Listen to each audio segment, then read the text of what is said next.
Bonjour à tous, c'est Sirtech, je vous souhaite tous la bienvenue sur ma chaîne. Et oui, il est 14 heures passées, la bannière est tombée. Il est temps d'en parler après le jingle. Ça y est, Perséphone arrive, la reine des enfers. Et là, elle est bientôt là, donc mercredi, elle va être invocable. Euh, Elle s'est fait attendre. Elle arrive maintenant, c'est pas plus mal, même si elle est arrivée la semaine prochaine. Pour nos ressources, ça aurait peut-être été encore mieux. Mais bon, voilà, elle arrive. Donc la question maintenant, doit-on l'invoquer, ne pas l'invoquer, la monter, ne pas la monter? Tout cela dépend évidemment de votre manière de jouer, de vos ressources.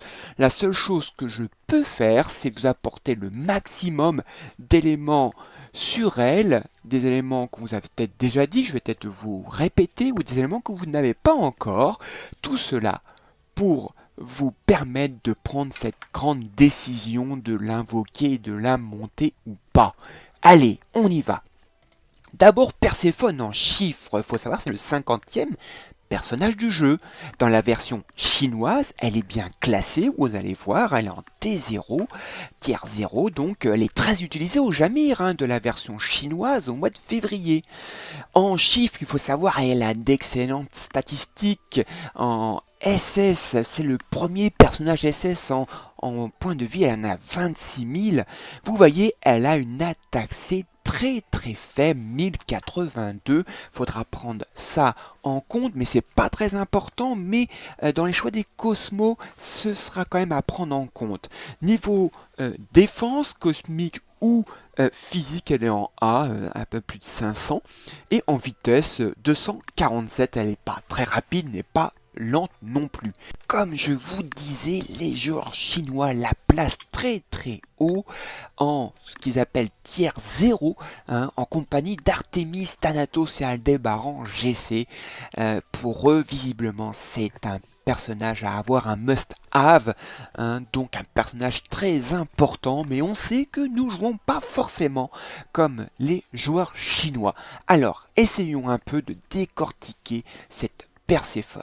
Alors, son coup en tome bleu. Alors, il faut savoir que Perséphone, c'est un personnage assez multifonction. Elle peut faire des dégâts, donc avoir un rôle DPS. Elle peut limiter les dégâts sur ses alliés, donc un rôle de tank. Et elle peut aider ses alliés à faire plus de dégâts, donc ce qu'on appelle un support DPS. Alors, son côté DPS, ce sont ses deux premiers skills, donc des dégâts cosmiques, mais attention, avec un ajout de dégâts par rapport à ses PV max, donc les PV sont plus à prendre en compte là, plus que son attaque cosmique. En plus, elle dépose une graine qui va enregistrer des dégâts. Son skill 2, là encore, fait des dégâts cosmiques en AOE, auquel il faut ajouter un pourcentage de ses PV max qui sont transformés en dégâts. Vous voyez, les PV sont extrêmement importants, peut-être plus importants que sa stat d'attaque C dans ses dégâts. Ce skill 2 fait éclore et détonne les graines, ce qui provoque, qui déclenche les dégâts enregistrés. Le skill 3, c'est le skill tank, c'est-à-dire qu'il limite les dégâts sur les alliés et prend les dégâts supplémentaires sur elle qui après se transforment en bouclier. Mais c'est ce fameux skill qui provoque l'inquiétude de toute la communauté puisque du fait de personnages comme Alone par exemple ou un œil de Thanatos, c'est vrai que les personnages alliés sont protégés, mais on a vu des Perséphones mortes dès le premier tour puisque elle a pris tous les dégâts et malgré ses PV extrêmement élevés, elle n'a pu encaisser cette attaque de ces gros attaques mono-cibles. On va voir que ce sera donc à prendre en compte. Le skill 4 diminue les PV max des personnages adverses par tour et augmente en même temps les PV max de Perséphone. Donc, alors, qu'est-ce que l'on fait? Bah déjà, faut faire attention. Perséphone, c'est un personnage SS, c'est-à-dire qu'il faut des tomes verts. C'est-à-dire que pour faire un tome vert, faut combiner deux tomes bleus. Donc le coup peut monter vite. Alors, suivant les rôles, d'abord son rôle DPS. À mon avis, au minimum, il faut monter jusqu'à 3 pour les deux premiers skills, hein, parce qu'il y a de la RNG, hein, pour déposer une graine ou la faire éclore, et il faut monter jusqu'à 3 pour avoir 80% de chance, hein. Donc, vous voyez, en 3-3-1-1, on est déjà à 12 tomes bleus. Si vous voulez les déposer, les faire éclore à coup sûr, il va falloir monter jusqu'à 5 pour obtenir ces 100%, hein, de chance de déposer, de faire éclore ces graines. Donc en 5-5-1-1, et voilà, nous sommes déjà à 40 tomes bleus.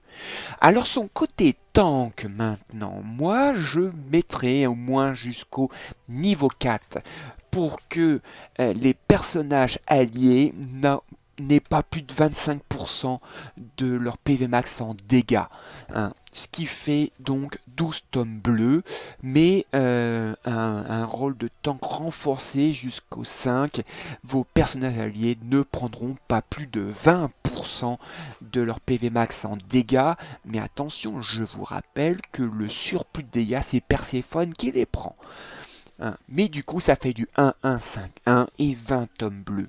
Pour son côté support DPS, là, il faut au minimum monter jusqu'à 3, ce qui fait que par tour, ça grignotera 8% des PV max des personnages, et jusqu'à un maximum de 30%.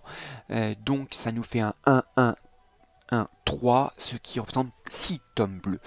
Un support d'épaisse renforcé, 10%, hein, qui grignote comme ça jusqu'à un maximum de 40%, donc en 4 tours. Et oui, ça fait du 1-1-1-5 et on est déjà à 20 tomes. Alors, dans tout ça, quelle sorte de Perséphone on peut voir? Moi, je vois trois grandes Perséphones, une Perséphone offensive avec, eh bien, les skills 1, 2 et 3 montés avec un minimum de 3, 3, 1, 5. On est déjà à 32 tomes bleus. Ou une Perséphone est bien complète, multifonction, avec un minimum de 3, 3, 4, 5, et voilà, nous sommes déjà à 44 tomes.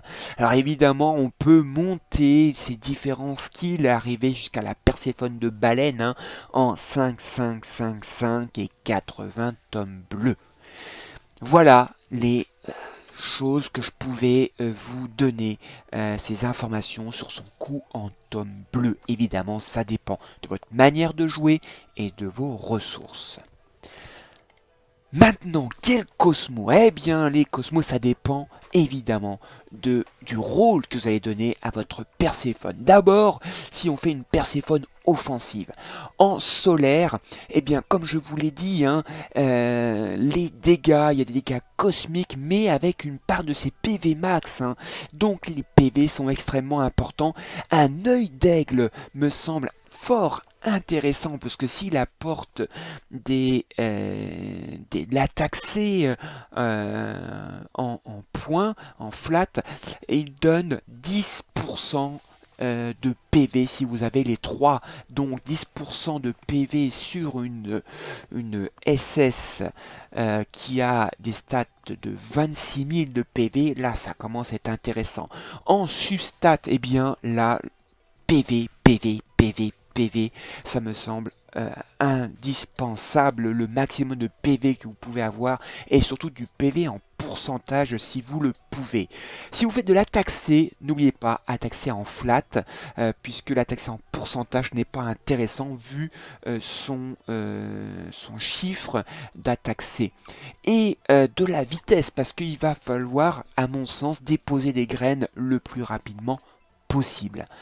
En lunaire, eh bien, évidemment, je pense que ce Cosmo va sortir en même temps que Perséphone, hein, le Cosmo doré, puisque double, double d'attributs de PV, 1348, plus 10% de PV si vous avez les 3. Donc très intéressant en sustat secondaire PV, PV, PV. Si vous pouvez mettre de la vitesse, tant mieux. Si vous mettez de la taxer, n'oubliez pas de la taxer en flat. Alors si, de toute façon, ce sera peut-être un nouveau Cosmo, mais on va pas l'avoir tout de suite, hein, ce sera dans le shop, donc cash play. Donc, comme on est free to play comme moi, une ténacité, c'est pas mal. Pourquoi une ténacité, c'est pas mal? Parce que si on en a 3, il y a 10% de PV. Donc ça peut être intéressant pour les stats secondaires, je ne changerai rien. Pour les stellaires, eh bien un noué est pas mal puisque c'est un triple substat principal, PV, PV et attaque C flat. Donc c'est intéressant. En substat secondaire, PV, PV. Hein, si vous voulez mettre de l'attaque C flat, pourquoi pas. Un Gardina, ça peut être intéressant puisqu'il donne du PV en stat principal, de la vitesse et de la résistance, ce qui peut être pas mal, la résistance en cosmique. En légendaire, ben, vous pouvez mettre une fée des marais. Elle apporte en plus des PV hein, en pourcentage. En sustat secondaire, PV, PV, PV, vous connaissez la ritournelle, hein, attaque c'est flat et de la vitesse, hein, parce que là c'est intéressant de déposer les graines le plus rapidement possible. Donc un scarabée c'est très intéressant parce que apporte dans sa stat principale hein, des PV en pourcentage, mais en plus en début de tour apporte 15% de PV en plus. Donc très intéressant hein, puisque je rappelle qu'il y a une composante PV dans ces dégâts. Alors c'est vrai qu'il y a des renvois de dégâts, mais bon là ce n'est pas très important pour Perséphone. Alors après, si vous la faites complète, c'est-à-dire que vous prenez son côté tank, et là, on a vu en effet des Perséphones tomber. Donc, il va falloir la blinder. On va voir dans les compositions, il va falloir avoir des petits personnages bien particuliers, mais dans ces cosmos, je pense qu'il faut le prendre en compte avec des brumes blanches hein, qui apportent de la défense. Ça me semble important en substat PV, PV, PV, vitesse, en effet, puisqu'il y aura un petit côté dégâts, mais j'ai mis de la défense. Si on peut mettre de la défense, il ne faudra pas mettre de côté, puisqu'il va falloir qu'elle tank. Elle tankera mieux si elle a de la défense. Donc PV, défense, vitesse. Lunaire, bon, forcément, hein, le dorure, mais un petit gloire matinal qui apporte de la défense cosmique physique et des PV. Ça me paraît pas mal. Donc ici, sustat secondaire, PV, PV, PV, défense et vitesse, c'est pas mal. En stellaire, un petit néant qui apporte des 10% de PV quand on a les 3, mais de la résistance hein, cosmique dans son attaque, dans ses substats principales. Bon, la pénétration cosmique, bon, c'est secondaire à mon sens, mais c'est sur la résistance aux dégâts cosmiques et c'est 10% de PV si on a les 3. Je serais peut-être plus vers un fruit de la discorde là qui apporte de la résistance dégâts C, résistance dégâts physiques. C'est important et il faut qu'elle tank notre Perséphone. Les deux, qu'est-ce qu'il nous faut? Eh bien, sustat, à mon sens, secondaire, PV, PV et de la défense. Il va falloir elle tank, qu'elle tienne. Légendaire, je pense qu'il faut un fuchsia. Un fuchsia, vous allez me dire, alors oui, mais si on met de la vitesse. Alors oui, si vous faites fuchsia, peut-être pas chercher de la vitesse. Mais un fuchsia me semble intéressant. Il va falloir qu'elle tank notre cher Perséphone. J'ai mis la vitesse dans le cas où vous prenez un savonnier. Ça peut être aussi intéressant un savonnier qui apporte donc des PV et quand elle descend sous 50%, elle reprend des PV. Donc voilà les différents cosmos auxquels j'ai réfléchi, mais peut-être que vous avez d'autres propositions. Alors, ces compositions, je vous propose deux d'abord qui viennent d'un document qui vient de la chinoise qui donne des compositions avec Perséphone et leur taux de victoire. Donc une première avec 72% de victoire. D'ailleurs, dans ce document, c'est celle qui est la plus victorieuse. Donc une composition avec un Athéna, un Thanatos, un Chariot-GC, Perséphone, Albafica et Chion surplis. Alors dans ce premier tour, Athéna, en déployant ses ailes, rajoute 2 cristaux. Donc si un des personnages a forcément une fée des marées, donc nous en sommes à 5.